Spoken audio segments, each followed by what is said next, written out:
Bienvenue dans le podcast à contre-courant, le podcast des mères audacieuses, le rendez-vous inspirant qui met en lumière des femmes et des hommes qui ont choisi de redéfinir leur trajectoire, de créer leur propre voie et de conquérir leur indépendance. Je suis votre hôte, Nathalie Grimaud-Morvillet, et je suis honorée de vous accompagner dans ce voyage extraordinaire. Après plus de 15 ans en tant que salariée dans le domaine du marketing digital et après 4 discriminations à la maternité, j'ai décidé de prendre mon indépendance pour mieux profiter de mes enfants sans renoncer à ma carrière professionnelle. Avec la tribu digitale, j'aide désormais les parents à en faire de même. Dans ce podcast, à chaque épisode, nous vous présenterons des histoires captivantes de mères audacieuses, de pères engagés, mais surtout de parents déterminés qui ont trouvé le courage de se réinventer pour mieux concilier leur vie personnelle et professionnelle. Qu'il s'agisse de maman, de papa ou de famille, notre podcast est un espace où chacun peut trouver une source d'inspiration, de conseils et de perspectives pour embrasser un avenir empreint de flexibilité, d'épanouissement et de conciliation, ainsi que de succès. Si vous êtes à la recherche de nouvelles manières de penser et ou de travailler, ou encore d'astuces, c'est le podcast qu'il vous faut. Prenez dès à présent votre boisson préférée et c'est parti. Retrouvons-nous dans le nouvel épisode du jour. Bonjour à toutes et à tous et bienvenue dans notre nouvel épisode de podcast à contre-courant, le podcast des mères audacieuses. Il y a des étiquettes qu'on nous colle très tôt. Elle est timide, elle n'ose pas, elle manque de confiance. Et parfois, on finit même par y croire. À 16 ans, mon invitée d'aujourd'hui était ce qu'on appelle une timide maladive. Parler en public, impensable. Se mettre en avant, encore moins. Et pourtant, quelques années plus tard, elle monte sur scène dans un groupe de rock, elle dirige une entreprise dans Lyon, elle vend sa société à l'aube de la retraite, et puis elle relance un nouveau projet audacieux, la Marinette, une entreprise qui permet aux femmes de faire pipi debout quand les toilettes sont impraticables ou inexistantes. Et en février 2026, elle passe même sur Qui veut être mon associé sur M6. Alors, dans cet épisode, avec Marie, on va parler de transformation. Pas celle qu'on affiche sur les réseaux, non, mais celle qui se construit dans l'ombre à coups de petites décisions courageuses. Nous allons voir comment on passe de grande timide à femme qui n'a plus peur de rien. Est-ce que la confiance précède l'action ou est-ce plutôt l'inverse? Eh bien, pour ce faire, je reçois Marie. Bonjour Marie, ravie de t'avoir aujourd'hui en podcast. Bonjour Nathalie, ça me fait super plaisir. Pour commencer, est-ce que tu peux te présenter à celles et ceux qui nous écoutent? Alors, je m'appelle Marie Aubin, j'ai 66 ans, j'aurais dû prendre ma retraite, mais il m'est arrivé une drôle de mésaventure, c'est que j'ai décidé de créer la Marinette. Et la Marinette, c'est un petit accessoire qui permet aux femmes de faire pipi debout proprement. Et auparavant, moi j'ai une enfance heureuse, on va dire, en banlieue parisienne dans le 77. J'étais fille unique, j'ai grandi avec mes deux parents, mon grand-père, ma grand-mère et deux tantes dans le même jardin, parce qu'on avait deux maisons. Tout ce petit monde-là était en partie rapatrié d'Algérie. Et comme toutes ces personnes-là étaient quand même d'un certain âge par rapport à moi, j'étais le centre d'attention. C'était absolument horrible, parce que tout ce que je faisais était commenté, tout le monde avait un avis sur ce que je faisais, sur ce que je disais, ce qui fait qu'à un moment donné, je me suis tue. On va y revenir justement sur cette grande timidité, peut-être le fait que tu te sois mis en retrait. Mais avant cela, est-ce que tu peux nous dire depuis combien de temps tu es maman et puis combien d'enfants tu as? Alors, j'ai un enfant qui a 32 ans, donc il vit de ses propres ailes.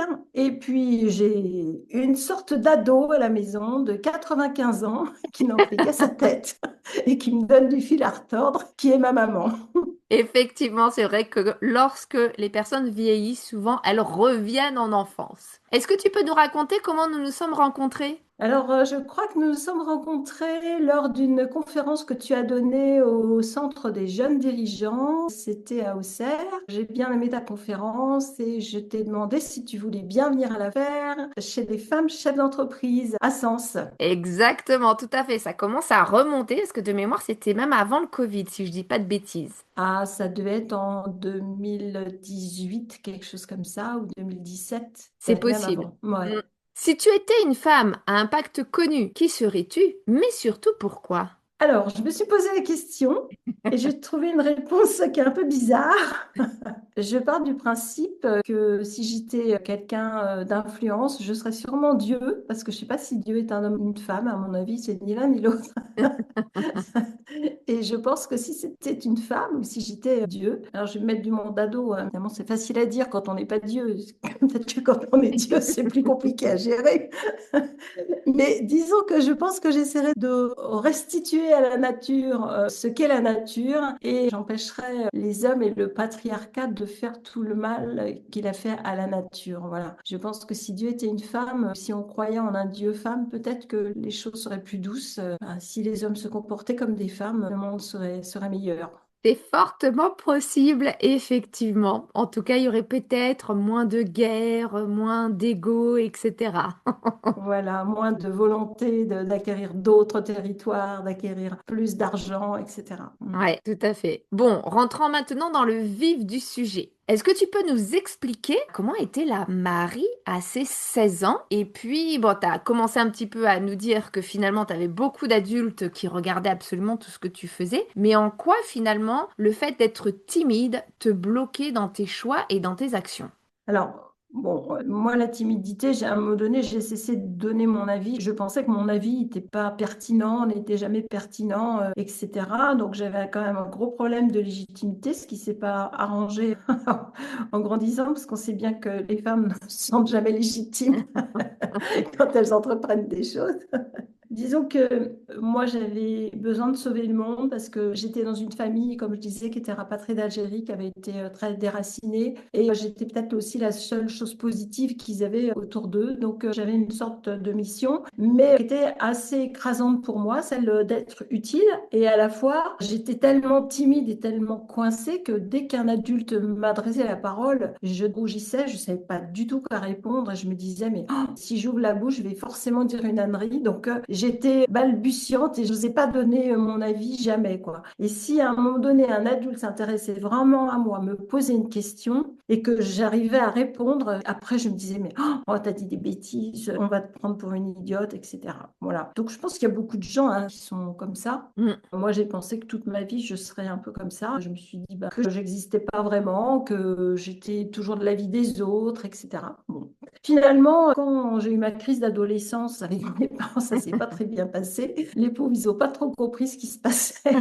Ils n'étaient pas très armés pour gérer une furie comme moi, parce que je pense que j'ai dû être un peu extrême. Et quand je suis partie de chez moi à 18 ans, quelqu'un m'a entendu chanter, parce que j'étais animatrice, tout ça, puis on m'a dit, viens faire des chœurs dans mon groupe. Je monte un groupe à la rentrée. Je raconte toujours, quand la première fois qu'on a dit 3 à 4 pour démarrer la musique, je ne savais pas ce que ça voulait dire.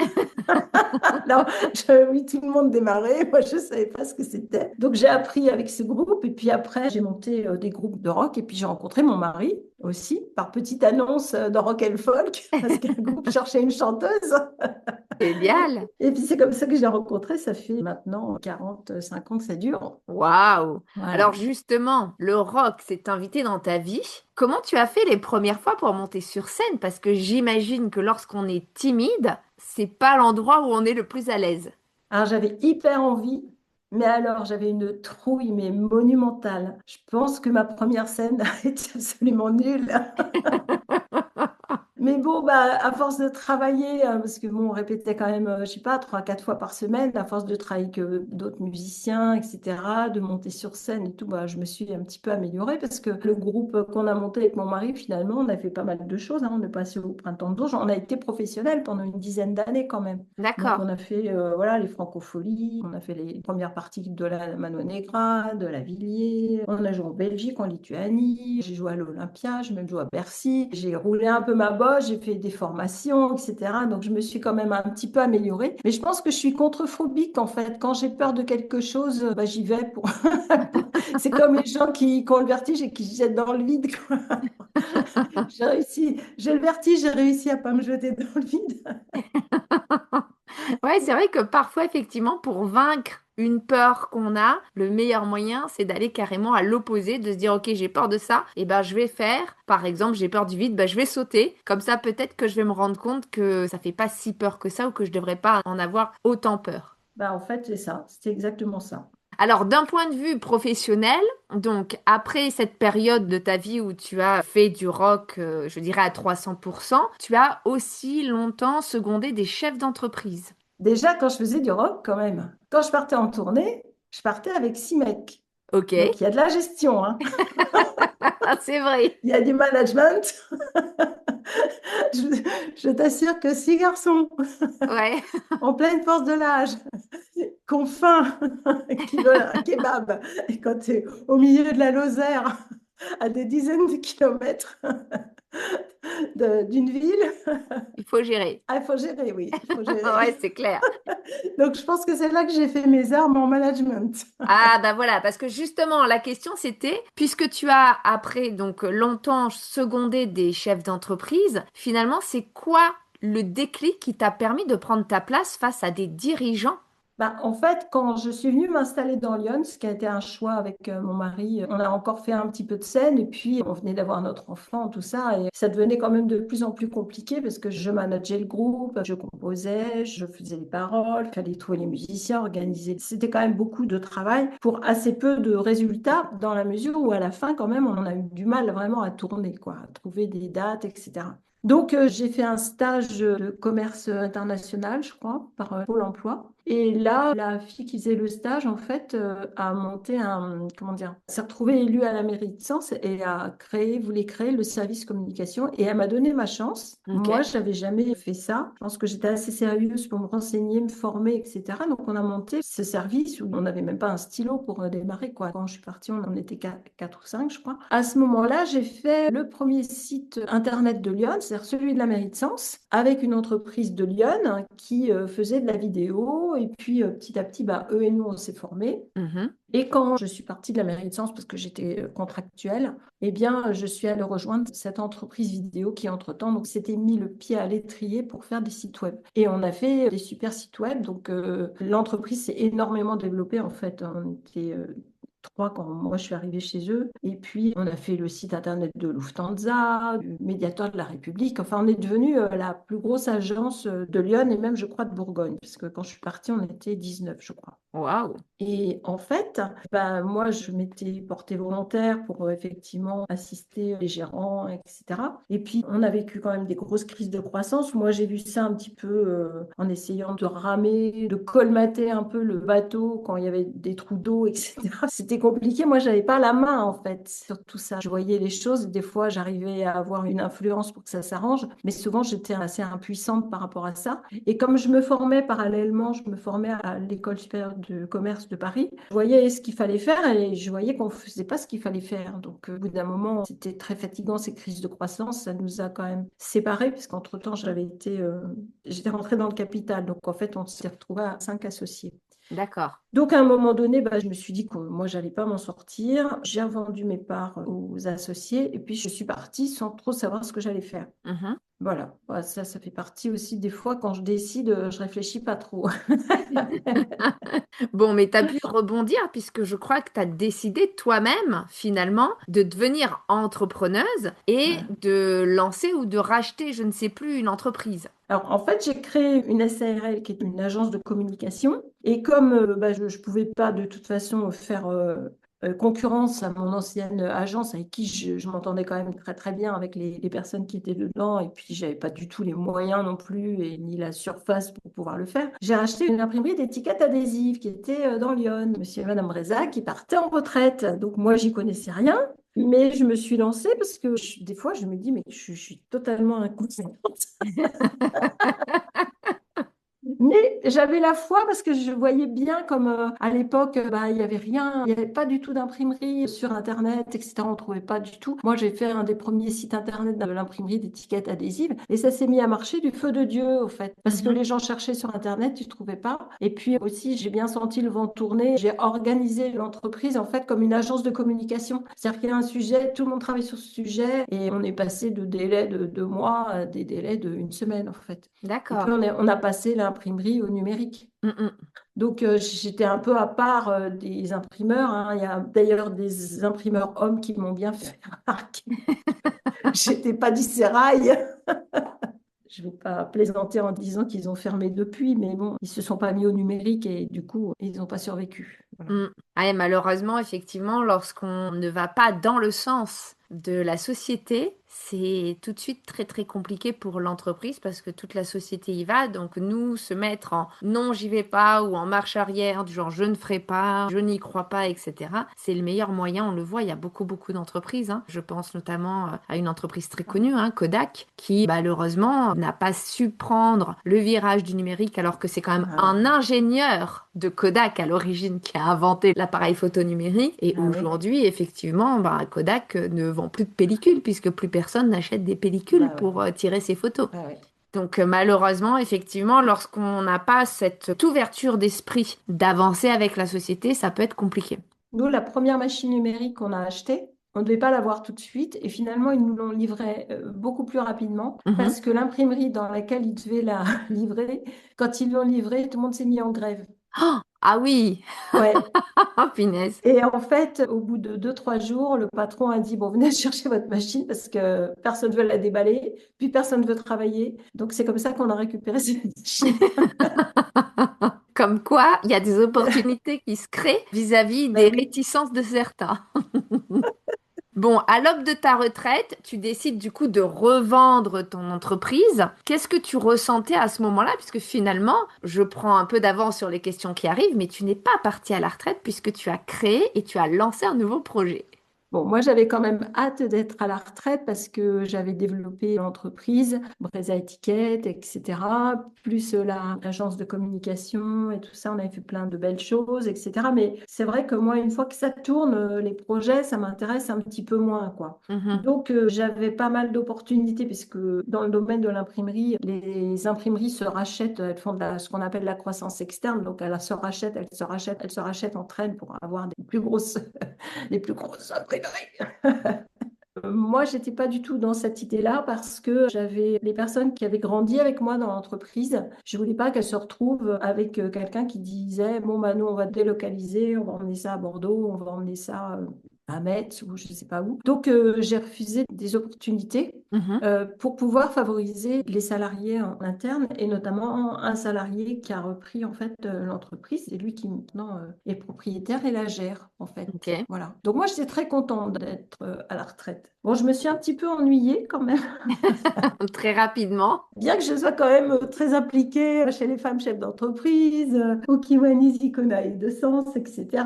Mais ça n'empêche que le problème, c'est que moi, quand je suis en vacances et quand mon esprit est libre, Il il travaille. calcule, il regarde, qu'est-ce que voilà. Et puis, bah, en fait, un jour, je suis tombée sur un tuto d'une fille qui découpe une bouteille de shampoing pour en faire un pisse debout. Et je me suis dit, bah non, mais c'est pas possible. À 63 ans, j'ai jamais essayé de faire pipi debout.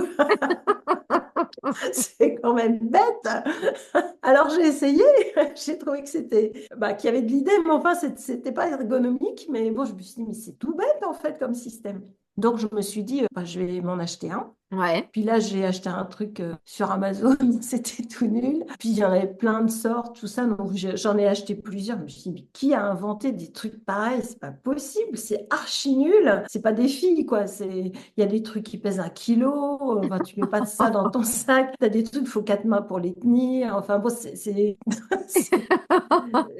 bon, c'est ni fait ni à faire. Et je me suis dit, bon, il faut créer quelque chose. Je me suis fait un cahier des charges, en fait. Je me suis dit, bon, allez, profite de ton expérience. Et je me suis fait un cahier des charges. Je voulais que ça soit Mhm. universel, que ça aille à toutes les femmes. Parce que, franchement, on a fait des prototypes en 3D, tout ça, mais c'est un confort d'uriner debout quand vous n'êtes pas chez vous. Mais pourquoi on ne connaît pas ça? Pourquoi nos Mm. filles, pourquoi on n'a pas été élevées avec ça? Alors, ça existe quand même depuis le XVIIe siècle. Moi, ça m'a rendu furax, hein. Je me suis dit, c'est pas possible que les femmes ne connaissent pas ça. Bah oui, c'est vrai que je t'avais entendu dire, on y reviendra, mais je t'avais entendu dire que certaines femmes dans les champs prenaient des tuiles pour pouvoir Oui, faire pipi debout lorsqu'elles ouais, travaillaient. Et ouais. c'est vrai qu'en fait, ça n'a jamais été retravaillé et commercialisé. Alors, il y a plein de trucs qui existent, hein.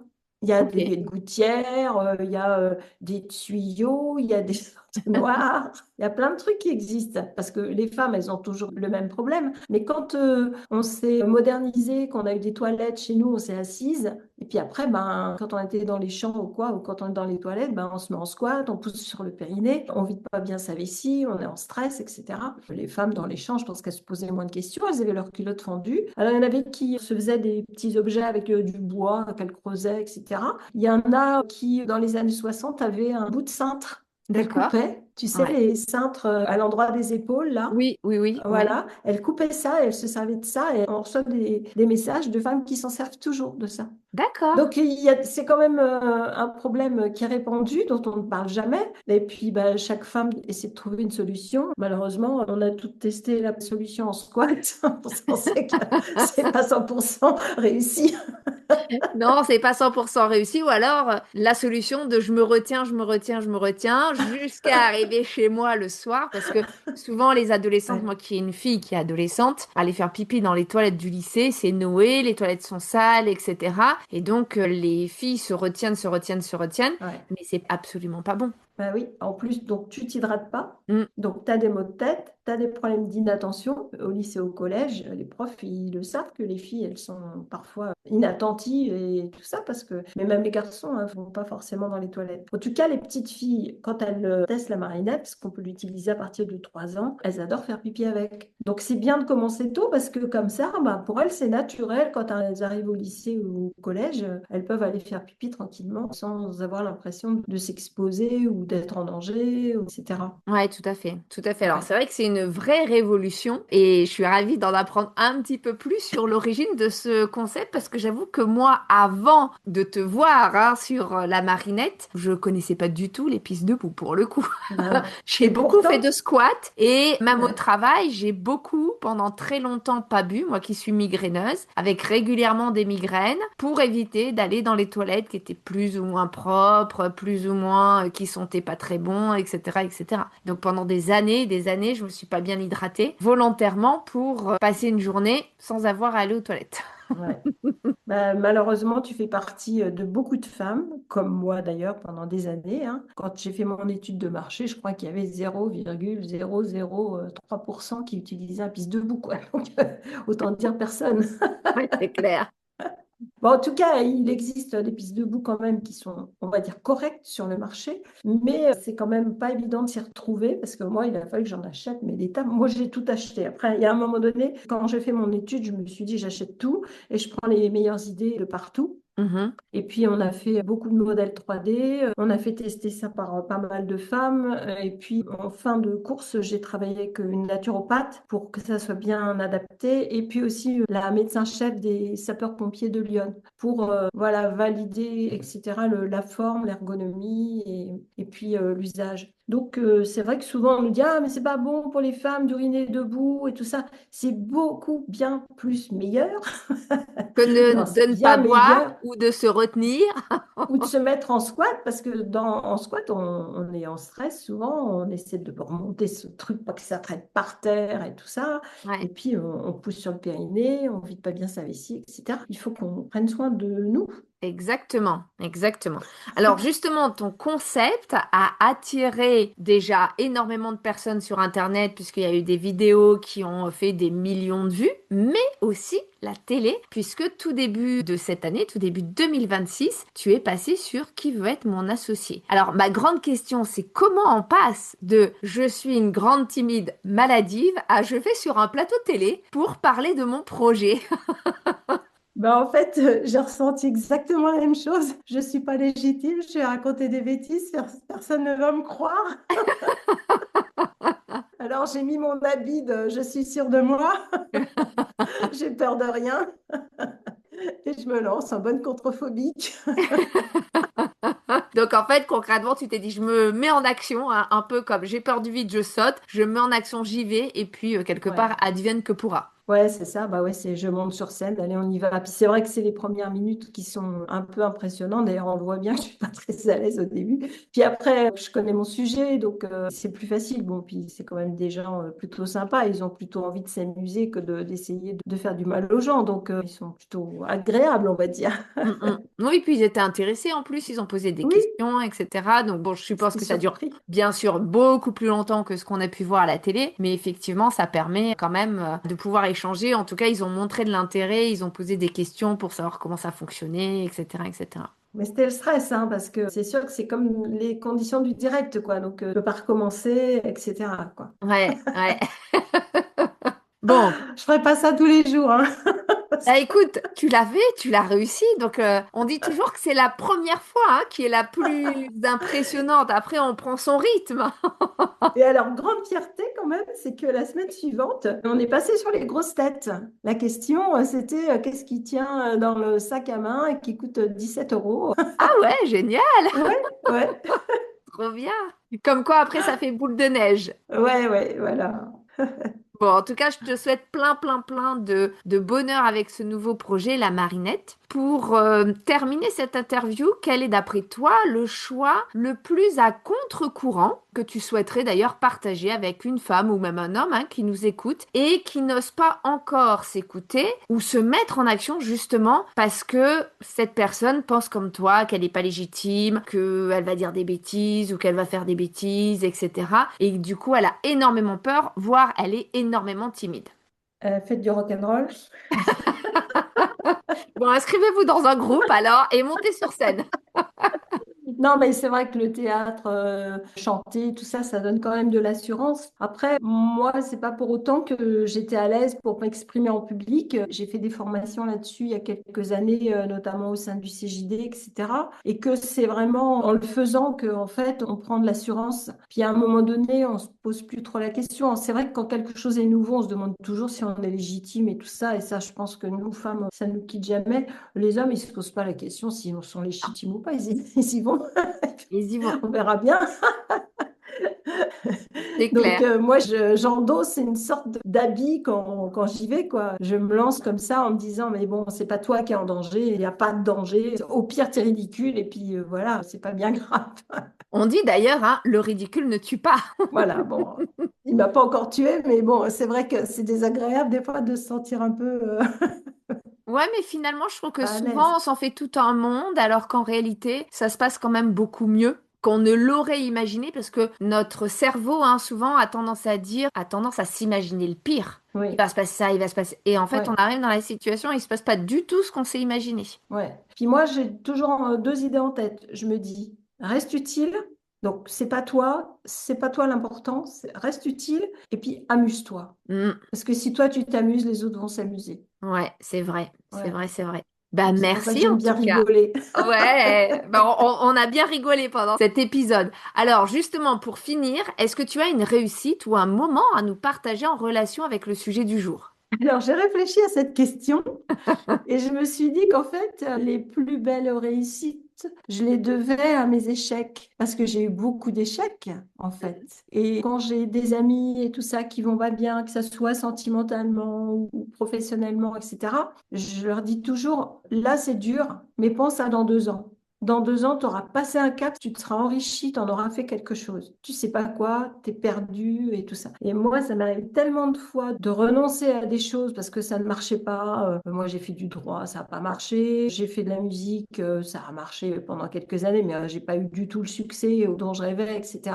Après, j'ai fait de la com, j'ai travaillé avec des associés. À chaque fois, ça a été des bons moments, mais après, ça a été des échecs parce que j'ai pas pu aller au bout, etc. Mais à chaque fois, bah, ça m'a enrichi pour faire quelque chose qui m'a plu et qui m'a emmené vers des choses agréables. Donc, je pense que c'est bien si on se met dans la tête que bah, là, c'est dur, un deuil, c'est dur, une maladie, c'est dur, un problème de famille, c'est dur, mais derrière ça, il y a quand même un enrichissement pour soi et on en fait quelque chose. Ça nous oblige à travailler à ce que ça soit bien, quoi. Ouais, bah merci pour ce partage, Voilà. effectivement. On n'y pense pas souvent, surtout quand on est dans le dur, de se dire, projetons-nous à 1, 2 ans, 3 ans pour voir ce que ça va nous apporter et finalement ce qu'on peut en retirer, parce que tu as raison, même lorsqu'il y a des périodes difficiles ou des échecs, on apprend toujours. Et en fait, l'idée, c'est aussi de s'enrichir de ces échecs pour éviter de retomber dans le même type d'échec ou pour en tout cas aller beaucoup plus loin ou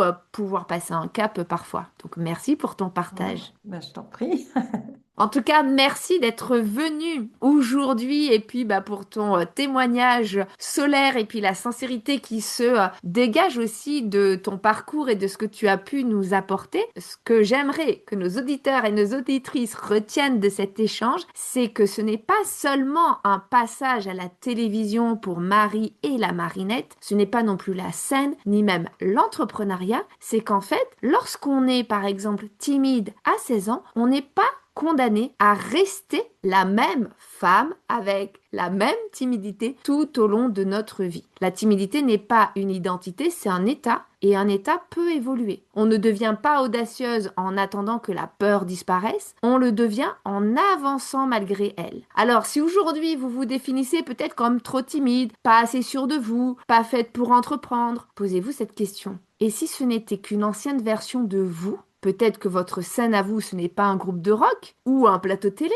mais il y a forcément un endroit où vous êtes appelé à prendre votre place. Et c'est très certainement le bon moment. Merci à toutes et à tous de nous avoir écoutés. Et puis si cet épisode a résonné en vous, n'hésitez pas à le liker, le commenter ou tout simplement à le partager à une autre maman qui en aurait besoin. Qui sait, vous pourriez être à l'origine d'un changement radical. Et puis en attendant notre prochain épisode, je vous souhaite une très belle journée, après-midi ou soirée et surtout prenez soin de vous.